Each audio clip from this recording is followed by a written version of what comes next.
Hello friends. C plus plus language में programming skill को develop करने की सीरीज में आज हम देख रहे हैं एक program to calculate area of a circle. तो सबसे पहले तो सर्कल का एरिया कैसे निकालते हैं उसका फॉर्मूला हमें मालूम होना चाहिए। सर्कल क्या है? सर्कल एक टू डायमेंशनल क्वांटिटी है। सर्कल में आपको अगर रेडियस की वैल्यू पता है तो आप इसका एरिया निकाल सकते हैं। और रेडियस की वैल्यू अगर पता है तो एक सिंपल सा फॉर्मूला है पाई आर स्क्वायर, जिससे कि आप एरिया निकाल सकते हैं। अब पाई को आप अपने प्रोग्राम में लिखेंगे 3.14 और रेडियस के स्क्वायर को आप लिखेंगे आर इंटू आर, और जो रिजल्ट आएगा उसको 3.14 से मल्टीप्लाई कर देंगे। इस प्रकार से आप एरिया कैलकुलेट कर सकते हैं। पर सी प्लस प्लस का प्रोग्राम बनाएं उससे पहले मैं आपको बता दूं तीन बातें हो सकता है आपको ना मालूम। पहली बात, यदि आप लोग अभी लेटेस्ट कंपाइलर्स यूज़ नहीं कर रहे हैं, मसलन मैंने बहुत सारे स्टूडेंट्स को देखा है वो टर्बो सी 3.0 पर काम करते हैं। ये एक पुराना आईडी है और इसमें नए स्टैंडर्ड्स वर्क नहीं करते हैं। तो पहली बात, अगर आप टर्बो सी 3.0 वर्जन को यूज़ कर रहे हैं तो इसको यूज़ करना बंद कर दीजिए। मैं आपको कोड ब्लॉक्स पे सिखा रहा हूँ, पर हाँ, ज़रूरी नहीं कि आप कोड ब्लॉक्स पे ही काम करें। मैं कोड ब्लॉक्स पे आपको करके बता रहा हूँ। तो हम लोग यहाँ पर कोड ब्लॉक्स यूज़ करेंगे। कोड ब्लॉक्स एक आईडी है, राइट, और ये लेटेस्ट कंपाइलर्स को सपोर्ट करता है, तो हम इसको यूज़ करेंगे।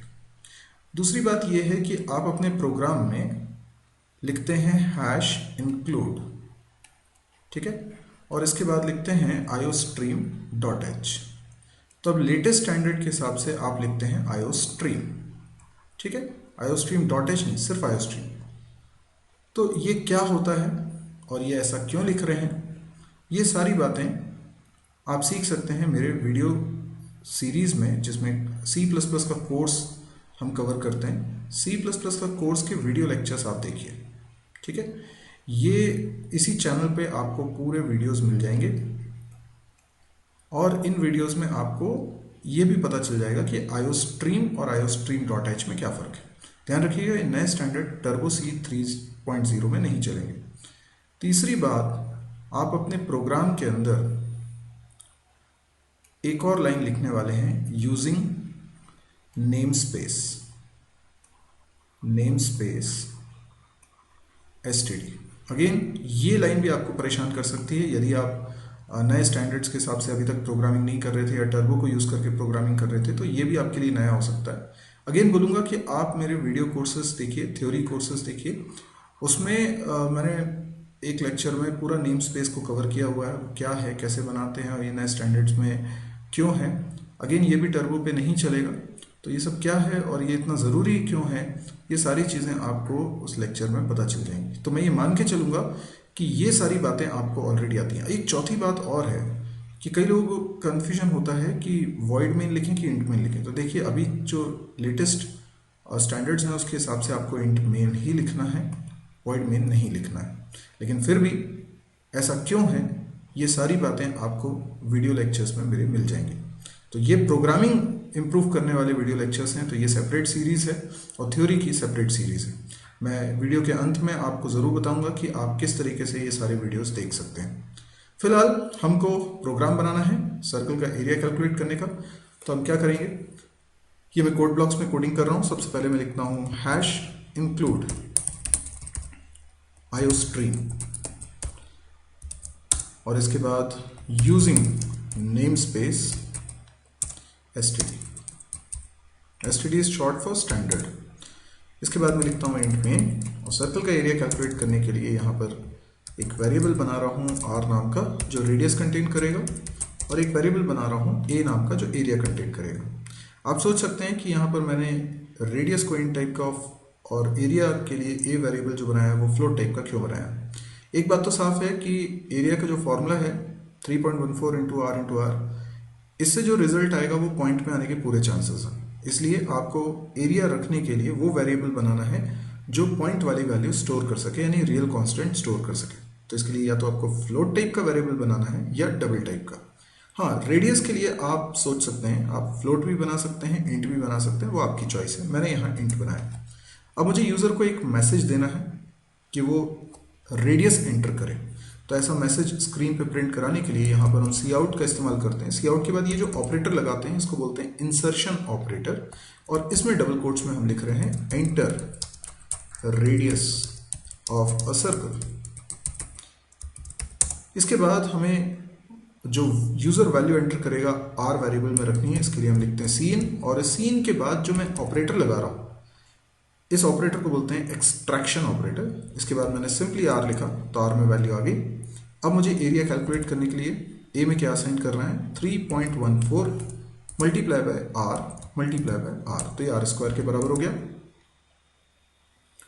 इसके बाद मुझे रिजल्ट को प्रिंट कराना है, मैंने लिखा C out area of circle is और ए की वैल्यू, ठीक है। लास्ट में आप अगर गेट ch लिखते हैं तो आपको ऊपर एक हेडर फाइल और इंक्लूड करनी पड़ेगी, हैश इंक्लूड conio.h। ये देखिए ये हमारा प्रोग्राम बनके तैयार हो चुका है। अब इसको मुझे बिल्ड करना है। बिल्ड करने का क्या मतलब होता है, अगर आप लोगों को इसमें समझने में दिक्कत है तो मैं एक बार फिर आपको बता देता हूँ। सबसे पहले जो आपने फाइल बनाई है ये फाइल है .cpp फाइल, ठीक है। आप देख सकते हैं मैंने जो फाइल बनाई है उसका नाम रखा हुआ है test.cpp। इसका मतलब .cpp फाइल ये आपकी सोर्स फाइल है, ठीक है। नाम क्या है, टेस्ट। ओके, अब मैं इसको करता हूँ बिल्ड। बिल्ड करने से क्या होता है, बिल्ड करने से आपकी ये फाइल कन्वर्ट हो जाती है .exe फाइल, ठीक है। .exe फाइल नाम हो जाता है इसका test.exe। तो यही है आपका सॉफ्टवेयर जो आप बनाना चाहते थे। हालांकि जो बिल्ड की प्रक्रिया है ना, इसमें कंपाइलर भी है और लिंकर भी है। कंपाइलर कंपाइल करके ऑब्जेक्ट फाइल बनाएगा .o फाइल, और लिंकर लाइब्रेरी फाइल और ऑब्जेक्ट फाइल को लिंक करके बनाएगा exe फाइल। तो बिल्ड हमें करना पड़ेगा जिससे exe फाइल बने, और उसके बाद ही हम इसको रन कर सकते हैं। तो हम यहाँ बिल्ड कैसे करेंगे, बिल्ड ऑप्शन पे गए, ये बिल्ड ऑप्शन को यूज़ कर सकते हैं, या फिर हम चाहें तो बिल्ड एंड रन के ऑप्शन को चूज़ कर सकते हैं। पहले बिल्ड होगा फिर रन भी होगा। तो ये बिल्ड कर दिया मैंने, और बिल्ड रन हो गया। Enter radius of a circle, मैंने एंटर किया 6। देखिए रिजल्ट आ रहा है एरिया ऑफ सर्कल इज 113.04, बिल्कुल सही है। तो आई होप आपको ये प्रोग्राम समझ में आ गया होगा। सिंपल प्रोग्राम था। यदि आपको ये वीडियो पसंद आया हो तो इसे लाइक करें। यदि आपको लगता है इस तरह के और वीडियोस देखने में आप इंटरेस्टेड हैं तो आप इस चैनल को भी सब्सक्राइब करें। इसके अलावा मेरी एक वेबसाइट है www.mysurgery.com। जैसा कि मैंने कहा था, ये वो वेबसाइट है जहाँ पे आपको अलग अलग लैंग्वेजेस के वीडियो कोर्सेज मिल जाएंगे। तो आप इस साइट पे आइए, C++, जावा, PHP, MySQL, data structure, DBMS जैसे कोर्सेज इसमें से करिए। सारे वीडियो लेक्चर्स हैं और हिंदी में हैं, फ्री ऑफ कॉस्ट हैं। और वहाँ पे आपको ये भी दिक्कत नहीं जाएगी किस सीक्वेंस में आपको देखना है, क्योंकि वो वेल अरेंज्ड है। इसके अलावा प्रोग्रामिंग स्किल को डेवलप करने के लिए C में, C++ में, जावा में, PHP में, डेटा स्ट्रक्चर की प्रोग्रामिंग स्किल, ये सबको डेवलप करने के लिए सेपरेट सेक्शंस हैं और उसके प्रैक्टिस प्रॉब्लम्स हैं विद सॉल्यूशन। साथ ही कैंपस प्रिपरेशन के लिए भी आपको काफ़ी कुछ कंटेंट इसमें मिलता है, ऑब्जेक्टिव क्वेश्चन, इंटरव्यू क्वेश्चन या फिर कुछ वीडियो सॉल्यूशंस। साथ ही साथ आपको सब्जेक्ट्स के नोट्स भी मिलते हैं और भी ढेर सारी चीज़ें आपको इसमें मिलती हैं। प्रोग्रामिंग स्किल को डेवलप करने के तरीके या बहुत सारी चीज़ें। डेली इस साइट पे कुछ ना कुछ नया अपलोड होता है, तो आपको ये बहुत एक्टिव साइट लगेगी।